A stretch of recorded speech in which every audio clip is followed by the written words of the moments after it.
So, ito po yung kanilang baon kay ate for lunch at saka snack nila.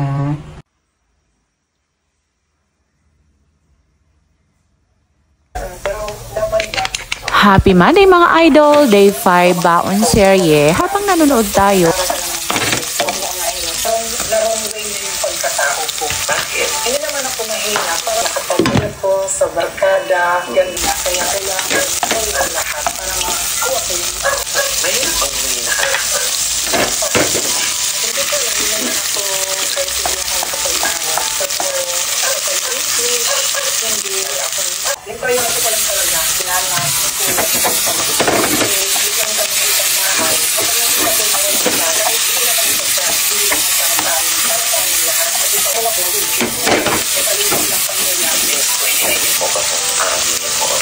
Hindi ko alam bakit.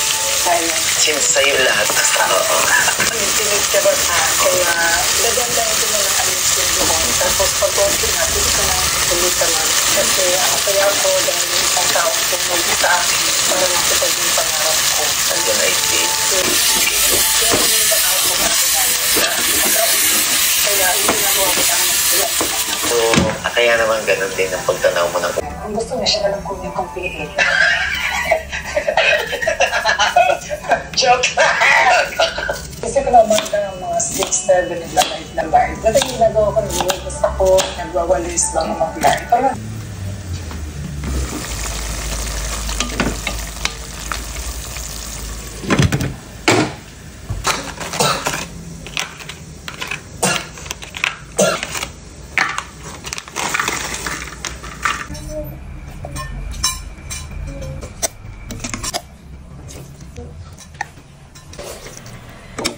assemble na natin. Ito yung lunch ni ate.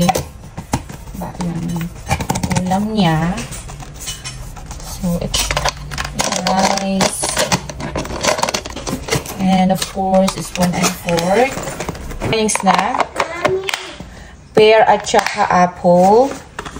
Tapos may kunting biscuit. Tig-isa silang Yakult.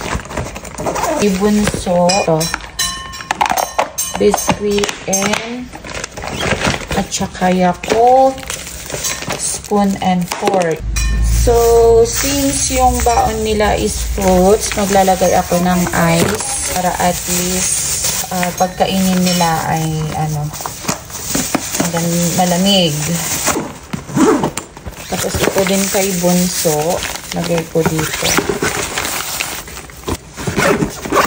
Ito kay ate at saka ito kay Axel.